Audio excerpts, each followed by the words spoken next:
What's up, Renegade Nation? Before we begin the video, I'd like to give a shout out to our most recent Patreon supporters and YouTube members. Silverstorm Forge, Marvin Glassburn, Charaday Raider, Sushi Overdose, Saren G. Tiso, Data, Big Geek, Strictly Psycho, Barnard Maddox, Logan Moreau, Eric Smith, Ellie B, Ultra Chara, Amory Dunlap, Joshua Selbishka, Randy Cheney, Fall of Man 20, Sec Clark, Neck, Anthony Greisel, Garrett McKinney, Miss Chris, Arnold, Richard Black, Mr. Happy, Marshall Selden, Tack Cap, Gray Shield, and as always, I'd like to give a big shout out to our executive producers, Joshua Fix, The Gimpster 101, Bevan Brummett, and welcome our new executive producer, Vincenzo. Thank you all very much for your support. If you wish to become a YouTube member, click the join button, which is down by the subscribe button down below. And if you wish to check out our Patreon, feel free to click the link down below in the description to find out more. We'll see you there.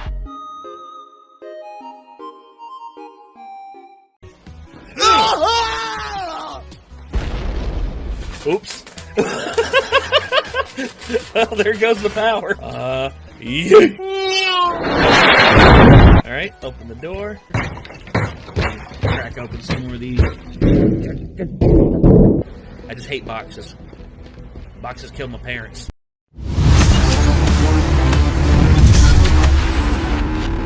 Oh my God.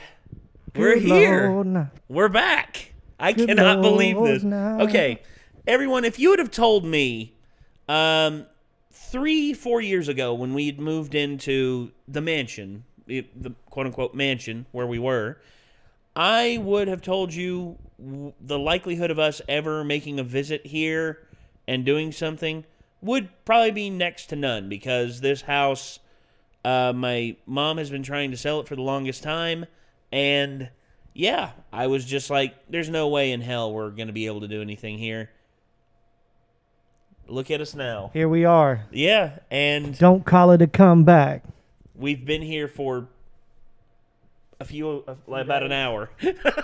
Well, you and I have been sitting down here. We've been in this house for about an hour, just hitting it up and chilling, enjoying the fruits of 420.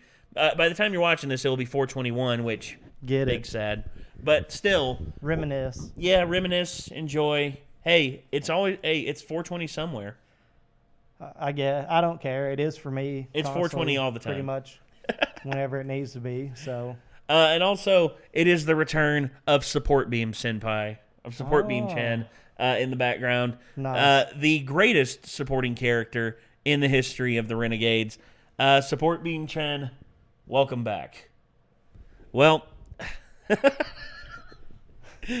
so yeah, this. It's a bit surreal being back down here, guys. And the fact that this is not the permanent setup, by the way. Me and Nick recorded here last night, and we recorded Falcon and Winter Soldier episode 2. And by the time like that comes out on YouTube, we'll have everything set up properly. I've got 2 theater style futons. It's got a little thing that comes down the middle. It's got cup holders and shit. We're gonna have platform seating so that multiple rows of people can watch stuff. And not only that, we're going to get a damn good TV for down here, and we're gonna get this place pimped the fuck out. We're roughing it right now. We are, but that's the thing. I mean, it's a process. This is Helm's Deep. We're just waiting for the photons to come down like Gandalf and wash away the. It's like Renegades there sit alone, not alone. Futons! Yeah. Honestly, one of the most heroic moments. I remember watching that in theater, and I was just like, oh! Every second of all of those movies, I was like... Yeah. I was like, it's like the ultimate fantasy film series ever. We were blessed. Yes, we were. We did not deserve it. No, we didn't know what it was happening. Nope. Just threw awards at it because we didn't even know. No. It's like, oh my God. This is like a cultural... Take this gold. Yes. Take it now. Yes. Take all of it. God. But Marvel Studios, they're, we've been watching a lot of stuff here recently. And also, big apologies for the fact that we haven't released anything in any regular reactions in about 3 days. the move's been very trying on us, and like having my computer moved, Nick's computer moved, having to set shit up down here, it's been a task, guys. It's a pain in the ass to do that stuff. It is, and we tried to have enough saved up, but that's just the way it goes.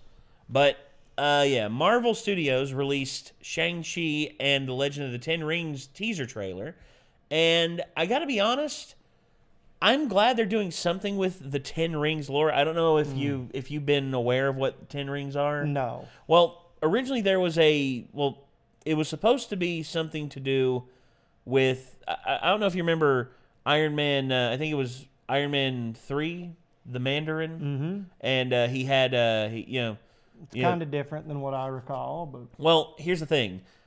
There was a group in the first movie called the Ten Rings. Okay. That they're the ones who kidnapped Tony Stark and tried to make him build like the Jericho missiles. They were called the Ten Rings. Now, later on, there was the Mandarin. The Mandarin was a villain who possessed 10 rings of various power from like all different like regions of Asia, of like different types of lore, had like power, strength, speed, everything. And I think I remember him from the comics, but it was actually an Asian dude. Yeah. Right? Well, it wasn't in. Well, the Mandarin, the way they treated the Mandarin in the it was very weird because there's a short film. I don't know if you ever saw it. It dealt with the Mandarin when he went to prison, and we actually followed him in prison, and he had all these people talking to him like, hey, do the accent for us, do the accent. And he did like the Mandarin accent, sounded intimidating and shit. And he went back to his prison cell, and there was a guy waiting in there to do like a biography thing on him. Turns out the guy doing the biography thing was actually an assassin who was coming in there to abduct him. And he had a bodyguard. The bodyguard was played by Terry Tate, Lester Spite, Terry Tate. And he basically killed Terry Tate and then was was taking the Mandarin away and said, "Don't worry, you made a mockery of our leader. He wants to speak with you personally." But then things changed because right after that was, I believe, when Joss Whedon got booted from the Avengers franchise and was replaced with the Russo brothers. The Russo brothers went a completely different direction than what Joss Whedon wanted to do, and thus that little thing was forgotten about. And I thought, okay, they're going to completely just brush over the 10 rings, the Mandarin. They're just going to do away with it. Lo and behold, here we are. They're bringing the 10 rings lore back in, and they're going all in with it from what it looks like. And I'm fine with that. I want this. This is just like Raya and the Last Dragon, dude. We talked about this shit. I want different cultural stuff to be thrown in here, but it has to be something that was based on it, and it incorporates real stuff in. I'm not talking going full Mulan. The Uyghurs send their regards, by the way.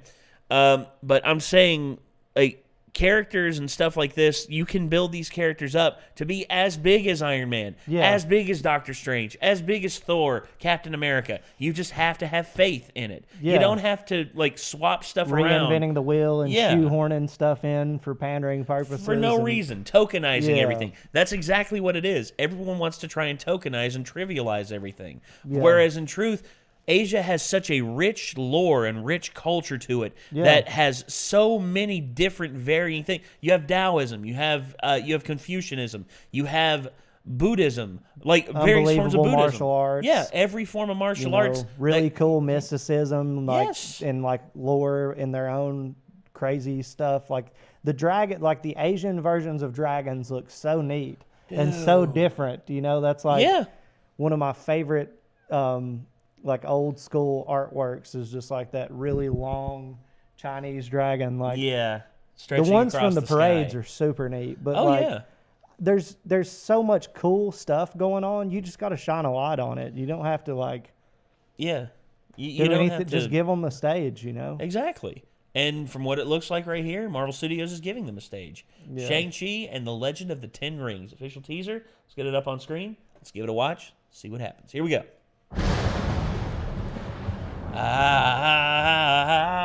Thunder. Sorry.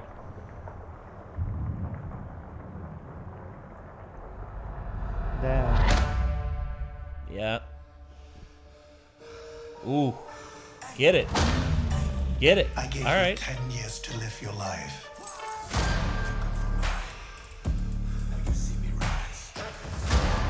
And where did that get you?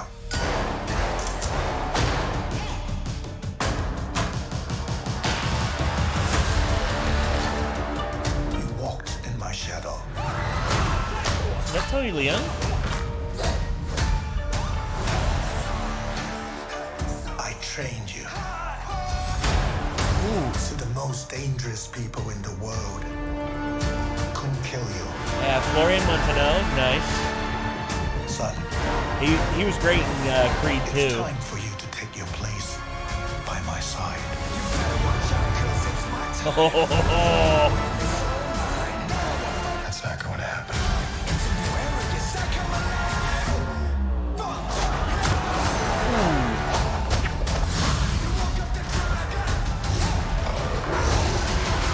okay. Outrun Okay. who you really are. Get it.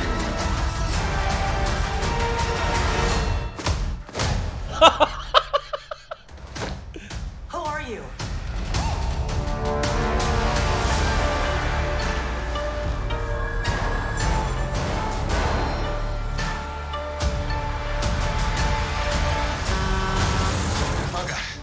Uh-oh. Ooh.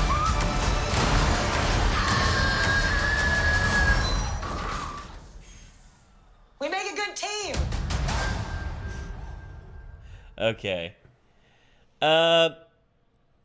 You know, people can be pissed at me about this. I'm hit and miss on Awkwafina. There's sometimes I think she is genuinely awesome, genuinely funny. And then there's times I'm just like, oh, it's Awkwafina playing Awkwafina. Ah. Like, I loved her in, what's that one, the one movie where she was saying goodbye to her grandma who was diagnosed with cancer. I forget the name of it.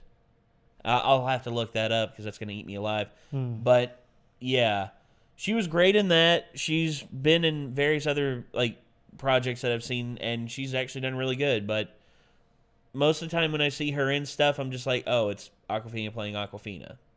And she's not, like, immersing herself. Which, if that's expected from someone to play themselves instead of playing a character, Yeah. okay, that's fine. But, again, to me, I don't know. And sometimes it just works. Sometimes, Like yes. Ryan Reynolds as Deadpool. Like Deadpool is pretty much Ryan Reynolds. Like, Yeah.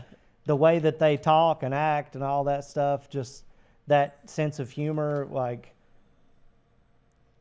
he had to just be himself, you know, and it fit perfectly. The Farewell. That's it. That's the one I couldn't remember. But, yeah, I know what you're saying. There's some people that them being them is what makes the character. Yeah. In which, if that's what they're known to do, cool.